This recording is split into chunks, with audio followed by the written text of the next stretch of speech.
अस्सलाम वालेकुम, कैसे हैं आप लोग सब। मैं उम्मीद करती हूँ कि आप लोग होंगे बहुत अच्छे और माशाल्लाह आपकी दुआओं से मैं भी ठीक हूँ। रोज़े पूरे आ रहे हैं, बस एक छूटा था पहला। और क्यों छूटा था आप लोग सब समझते हैं, बस एक ही छूटा है मेरा, बाकी तो सारे माशाल्लाह से पूरे हैं। आज 10 रोज़े हो गए हैं, तो मतलब मेरे 9 रोज़े हैं और बहुत मुश्किलों से हो पा रहे हैं पूरे, क्योंकि आइज़ल की वजह से। आइज़ल ने तो बहुत ज़्यादा, और फिर ऑनलाइन क्लासेस रहते हैं आयरा की, तो कभी एक पैर अंदर एक पैर बाहर, कभी कुछ उनमें मैं लगी ही रहती हूँ। बट फिर भी रोज़े तो खैर फ़र्ज़ हैं, रखने ज़रूरी हैं, तो मैं ज़रूर रखती हूँ। और मैं आपको यहाँ पर बता दूँ कि मैंने जब से बचपन से हमारी रोज़ा खुशाई की रस्म हुई थी, उसके बाद से हाँ, मैंने 2 बार रोज़े छोड़े हैं अपनी लाइफ में, जहाँ तक मुझे याद है। उसके अलावा मैंने कभी नहीं छोड़े, वो भी इन 2 बच्चों के वक्त पे, आयरा के टाइम पे। आयरा के टाइम पे मैं पता नहीं कितने मंथ्स प्रेग्नेंट थी जब रमज़ान हुए थे, तो मैंने 18 रोज़े रखे थे। तो 18 रोज़े के बाद फिर मेरी हिम्मत बहुत ज़्यादा टूट गई थी और मतलब थोड़ा सा प्रॉब्लम आ ही गई थी, तो फिज़िकली भी। तो डॉक्टर ने बिल्कुल स्ट्रिक्टली मना कर दिया था, तब मैंने छोड़े थे। तो तब मेरे ख्याल 12 रोज़े छूटे थे। और आइज़ल के टाइम पे मैं 7 मंथ प्रेग्नेंट थी, I think 7 to 8 month pregnant थी। तो मैंने 8 रोज़े रखे थे। मैं बिल्कुल भी नहीं छोड़ना चाह रही थी, लेकिन क्या होता था, मैं दिल्ली में ही थी उस टाइम पे। रोज़ा खोलने के बाद मैं चुपचाप अंदर कमरे में जाके लेट जाती थी, क्योंकि मुझे चक्कर आते थे और मैं किसी से। तो कुरान पढ़ने के बाद अब मैं पढ़ने बैठ गई थी नमाज़, और मेरी बात अधूरी रह गई थी। मैं ये कह रही थी कि मैं चुपचाप जाके अपने कमरे में लेट जाती थी और किसी से कुछ नहीं कहती थी, क्योंकि मेरा सर इतना घूमता था, मुझे में इतनी वीकनेस आ जाती थी। तो आप ये लोग देखते थे, तो आप ही कई बार कह चुकी तुम मत रख नहीं रख। मैं नहीं मानती थी, तो आप ही ने फिर मम्मा से शिकायत कर दी। फिर मम्मा ने बहुत कर्री वाली डांट लगाई थी कि क्यों इतना परेशान कर रही हो खुद को भी और आने वाले नन्हे मेहमान को भी। नन्हा मेहमान लिबाती तो इसीलिए फिर तब बस ज़िंदगी में 2 बार छोड़े, उसके अलावा कभी रोज़े नहीं छोड़े हैं।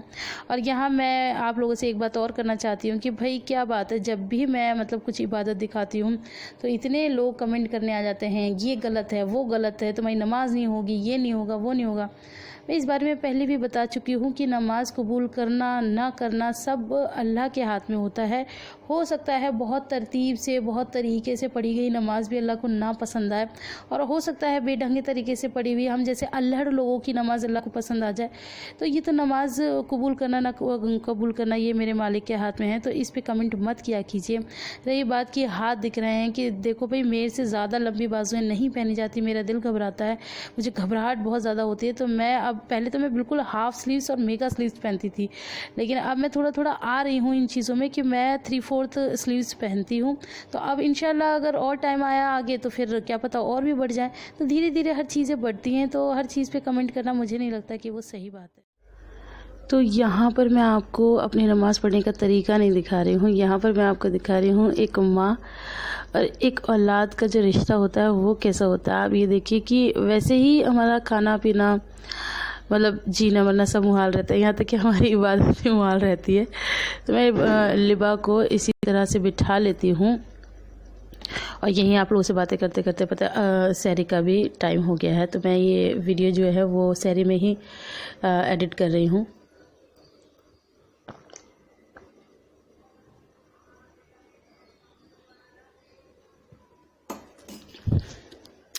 तो माशाल्लाह से हमारी लिबा बहुत ज़्यादा परेशान करती हैं। वो, मैंने हालांकि उसको एक खिलौना दे रखा है खेलने के लिए, तो वो कभी मेरे पास आ रही है, कभी उस खिलौने से खेल रही है, कभी कुछ कर रही है, कभी कुछ कर रही है। तो ऐसी करती रहती है, कभी मेरे सामने आके बैठ जाती है, तो मतलब बहुत ज़्यादा ही परेशान कर लेती है। यहाँ पर मेरी एक बहन का कमेंट आया था, मैं उसको शामिल कर लेती हूँ कि अभी मैं रोज़े भी रखती हूँ और मेरे भी 2 बच्चे हैं, मैं उनको भी संभालती हूँ, मैं बहुत परेशान हो जाती हूँ, आप कैसे करती हूँ। तो मैं यहाँ उन बहन से ये कहना चाहूँगी कि डियर, आपने एक चीज़ कहना भूल गई कि आपके 2 बच्चे आप रोज़े रखती हैं। मेरे साथ एक चीज़ और ज़्यादा है, मेरे हैं 2 घर मैं कहती हूँ वो औरतें बहुत ज़्यादा खुशनसीब होती हैं जिनके एक ही घर होते हैं, तो उन एक ही घर में रहना, एक ही घर में काम करना, एक ही घर का सब कुछ है। जो लोगों को 2 घरों में भागना पड़ता है, उनकी उन जिम्मेदारियाँ बहुत ज़्यादा बढ़ जाती हैं। और फिर ये शाम के टाइम आते आते तो बिल्कुल हिम्मत नहीं रह जाती, तब भी दो दो बच्चों को बटोर के ले जाना। और फिर छोटा बच्चा है, छोटे बच्चे के साथ कितना सारा सामान होता है, लेके जाना, फिर वहाँ से भी दूध लेकर आना, और भी कुछ ना कुछ मम्मा दे देते हैं वो लेकर आना। तो फिर ये सब रहता है, और बाकी सब काम धंधे वो सब अलग बात है। तो ये सब चलता ही रहता है। और यहाँ मैं दुआ कर रही थी और लिबा आ गई थी, आगे आके बैठ गई थी। मैं दरवाज़ा बंद कर देती हूँ कहीं वो बाहर ना निकल जाए। तो कितनी क्यूट लग रही है ना, मतलब उसको अपनी उसकी अलग दुनिया, उसे अपना अलग काम करना है, उसे जो करना है करना ही है। और माएँ कितनी मेहनत से, कितनी मुशक्क़तों से इन बच्चों को पालती हैं, और बच्चे 1 मिनट में कह देते हैं कि आपने हमारे लिए क्या किया है। खैर अल्लाह का लाख लाख शुक्र है कि मैंने आज तक कभी अपनी माँ से ये नहीं कहा कि आपने हमारे लिए क्या किया है, या दुनिया ने कहा कि आपने अपनी बेटी की शादी गाँव में क्यों करी। मैंने आज तक अपने माँ बाप से ये सवाल भी नहीं किया कि आपने मेरी शादी गाँव में क्यों करी। तो मुझे खुशी है इस बात की कि मैंने उनसे कभी किसी बात का। तो यहाँ पर हम अपने घर पहुँच गए थे, और यहाँ पर एक कमेंट आया था मेरी बहन का कि अभी आपने जैसे मीठी सौड़ बनाई है उसकी रेसिपी दो।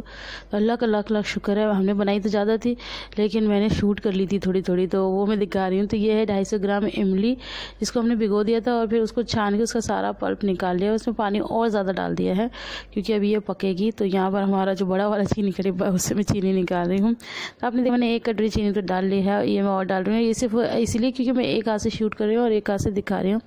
बाकी मैं आपको टोटल बताऊं तो मैंने इसके अंदर 3 कटोरी भर भर की चीनी डाली थी। आप कहेंगे इतनी ज़्यादा, तो हाँ जी, क्योंकि 250 ग्राम इमली भी ज़्यादा ही होती है ना। तो यहाँ पर ये आलू है, मैं बनाऊंगी आलू के वड़े, तो इससे मैंने आलू उबलवा लिए थे। तो भाई रोज़ा खोल के हम आ गए थे अपने पड़ोसियों के यहाँ। इनका घर हमारे घर से बिल्कुल ही बराबर में है, और इनकी हो रही है आज हल्दी की रस्म। तो भाभी बहुत प्यार करने वाली हैं। तो भाभी ने इतना ज़्यादा कहा था मम्मी से कि बुलबुल को लेकर आना, बुलबुल को लेकर आना, मुझे नहीं पता, बुलबुल को लेकर आना। तो और फिर मैं जब जा भी रही थी रात के टाइम, तो रास्ते में ही बैठी हुई थी कि कल आची वो हल्दी है, हल्दी है। मैं कहा चलो ठीक है। तो बस आज हम लोग आए हुए हैं हल्दी की रस्म में, और यहाँ पर बन रहा है कलावा। और ये लोग मतलब नॉन मुस्लिम लोग हैं, और काफ़ी अच्छा प्रोग्राम रहा बच्ची का, बहुत अच्छा था। तो मैं कोई तैयार होके नहीं आई थी, मैं बिल्कुल घर के कपड़े पहने हुए आप लोग देखेंगे, और मैं तभी आ गई हूँ। इसका रीज़न बस ये है कि इनकी हल्दी एक दिन लेट हुई है। एक दिन पहले का प्रोग्राम था, सब कुछ सेट था, लेकिन घर के जस्ट पीछे डेथ हो गई थी। तो उस दिन फिर इन लोगों ने कैंसिल करके फिर नेक्स्ट डे का रखा है। तो मैं जिस दिन तैयार होकर आई थी उस दिन तो प्रोग्राम हुआ नहीं। अब जब मुझे पता ही नहीं था तो फिर वो प्रोग्राम हो गया। तो मम्मी ने कहा चल, फिर वो गुस्सा हो जाएंगी, नाराज़ हो जाएंगी, तो फिर चल। मैं कहा चलो जी ठीक है। तो फिर वैसे भी किसी का दिल ज़्यादा इंपॉर्टेंट है, मेरा ज़्यादा सजना संवरना इंपॉर्टेंट नहीं है। तो इसलिए मैं बस जस्ट ऐसी आ गई थी, और बच्चों ने भी जस्ट घर के ही कपड़े पहने हुए, और यहाँ पर सब तैयार हुए हुए। तो मन मन में थोड़ा सा लग रहा था, हालांकि भाभी कही थी तू डांस करी। मैं नाची ना, मुझे छुपे खड़े रहने दो एक जगह, मैं नहीं करूँगी डांस। तो ये है हमारी वो वाली भाभी जो येलो साड़ी में है, और यहाँ पर मैं भी आ गया हूँ। तो यहाँ पर वो कलावा बांधने की रस्म है। अच्छा, कलावा बांधने की रस्म सब जगह ये होती है, चाहे मुस्लिम हो चाहे गैर मुस्लिम हो, तो सब जगह होती है। तो यहाँ पर भी चल रही है। तो बस प्रोग्राम अच्छा था। मैं आपको बता दी थी कि डांस के लिए कह रही थी, लेकिन मैं भाग गई चुपचाप पतली गली से, क्योंकि एक होता है ना कि भाई वैसे हम छुपते छुपते फिर रहे थे, और ऊपर से डांस करके बीच में स्टेज पे और रुक जाए। हालांकि भाभी को मेरा डांस बहुत पसंद है, वो बहुत ज़्यादा इंजॉय करती हैं, और मुझको यही बोल रही थी कि अपनी नंद की शादी में डांस किया है और अपनी भतीजी की शादी में नहीं करेंगे। मतलब वो मेरी जेठानी लगती है रिश्ते में, ऐसे मोहल्ले पड़ोस के नाते। तो मैं कहा हाँ जी हाँ, तब तो हाँ जी हाँ कर दिया। तो फिर लेकिन मैं मामा को कह के मामा चुपचाप चलो, हम नहीं रुकेंगे। तो फिर मामा मुझे ले आई थी। यहाँ पर दुल्हन रो रही है। तो पीछे की तरफ डांस चल रहा था, मतलब डांस की तैयारी चल रही थी, और यहाँ पर बच्ची है हमारी पड़ोस में, वो लिबा के साथ खेल रही थी। वो अपना जो बालों का होता है गैटिस, उससे लिबा को खिला रही थी। ये है वो बच्ची, और क्या कहते हैं, बस फिर बहुत ज़्यादा मज़ा आ रहा था। और मुझे यहाँ पे याद आया कि आप लोग के कमेंट आते हैं कि आप ही और बड़ा व्लॉग बनाओ, और बड़ा व्लॉग। भाई साहब कितना बड़ा व्लॉग बनाओ, मतलब पूरे 24 घंटे का व्लॉग बनाओ। लेकिन यहाँ पर खैर आप लोग का प्यार दिखता है, और रोज़ व्लॉग की तो बहुत ज़्यादा फरमाइशें आती हैं, बहुत ज़्यादा। तो मैं आपको बता दूँ कि आप लोगों की फरमाइशें बिल्कुल अपनी जगह दुरुस्त हैं, लेकिन अभी आपकी आप लोगों को पता है ना किस कंडीशन से गुजर रही है। तो मैं अभी तो बिल्कुल नहीं सोच सकती कि मैं रोज़ व्लॉगिंग करूं। बस ये 2-3 दिन में व्लॉग आ जाता है ना, ये बहुत मुश्किलों से आता है। मैं जानती हूँ ये कैसे आता है, और अगर ये सिर्फ एक होता ना कि पैसे के लिए, तो वो शायद फिर मैं छुट्टियाँ ही ले लेती हूँ, और मैं बिल्कुल नहीं करती, क्योंकि मेरी नज़र में पैसे की कोई वैल्यू है ही नहीं। लेकिन ये बात पड़ जाती है आपके प्यार की, तो ये आपके प्यार के चक्कर में इतने उसमें से भी मुझे करना पड़ता है, और मैं कितनी पागल सी लग रही हूँ ना। लेकिन पता है यहाँ पर जैसे मैंने किसी को भी कैमरा दिया और अब मैं देख रही हूँ इतनी बकवास वीडियो बनाई है सबने कि पूछो मत। वीडियो बस वही अच्छी है जो मैंने खुद अपने हाथों से ली है। ये है उनकी छोटी बहन और ये बांध रही हैं कलावा। तो ये आइज़ल के बांधने आई थी, तो मैं कहा चलो जी मैं आपको वीडियो में शूट कर लेती हूँ। ये आइज़ल को आयरा को बहुत ज़्यादा प्यार करती हैं, तो हालांकि कम भी पड़ रहे थे लेकिन इन्होंने हमारे छोटे छोटे बच्चों को भी बांध दिए। तो ये इनकी प्यार और मोहब्बत है और भाभी भी बहुत ज़्यादा प्यार और मोहब्बत दिखा रही थी। तो बस हम चले गए। यहाँ आप पूछेंगे कि शबी भाभी नहीं आई, तो नहीं शबी भाभी नहीं आई थी। अच्छा यहाँ तो थोड़ा सा ये है कि मैं ही गई थी, मम्मी ने कहा था कि नहीं तू बड़ी है तू चल, और क्या कहते हैं उन्होंने तेरे लिए ही बहुत ज़्यादा कहा है। ऐसा नहीं कि शबी के लिए कहा नहीं था, लेकिन कई बार ऐसी चीज़ें आ जाती है कि जैसे जहाँ बड़ों का जाना ज़रूरी होता है, जैसे मान लो 2 बहू हैं तो बड़ी बहू जाएगी, तो वो थोड़ा वो वाला चक्कर था और तो ज़्यादा कुछ था नहीं। मम्मा ही कह रहे थे तो मैंने कहा चलो जी ठीक है। और मैं कोई मतलब ऐसा नहीं कि दावत खाने गई थी, कुछ नहीं, सिर्फ खड़े पाँव गए थे, हल्दी लगाई थी और मुश्किल से हम लोग रुके होंगे 15 से 20 मिनट और हम लोग आ गए थे। तो बस ये किया था हमने। हाँ अगर कोई दावत वगैरह का चक्कर होता तो शबी ज़रूर आती, तो वो कोई ऐसा चक्कर नहीं था क्योंकि यहाँ पर बस जाना था और होकर आना था, इसलिए आपकी शबी भाभी नहीं आई।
तो हल्दी के प्रोग्राम में से आ गए थे, फिर हम बना रहे थे काढ़ा, क्योंकि आजकल तो बहुत ज़्यादा हालात ख़राब है।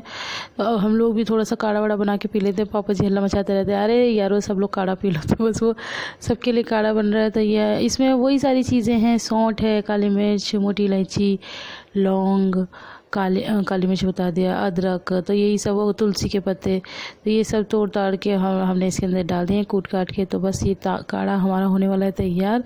तो मैंने मम्मी को दिया, मैंने कहा देखो मैं निकालूंगी और आप मुझे शूट करना। तो मम्मी कर रही है शूट, थोड़ा सा ब्लर हो रहा है बट वो कोई दिक्कत नहीं है, लेकिन उन्होंने कैमरा तो सही सेट कर रखा है ना, तो मेरे लिए काफ़ी है। तो जी आज के व्लॉग में बस इतना ही, हमें दीजिए इजाज़त। आप लोगों को मेरा वीडियो पसंद आए तो ढेर सारा लाइक करना, जो कि आता ही है। अच्छा मेरे पास और भी कमेंट आते कि अभी आपके सब्सक्राइबर बहुत धीरे धीरे बढ़ रहे हैं, तो मुझे सब्सक्राइबर से कोई वो नहीं है कि मैं मरी जा रही हूँ कि हाई मेरे सब्सक्राइबर नहीं बढ़ रहे।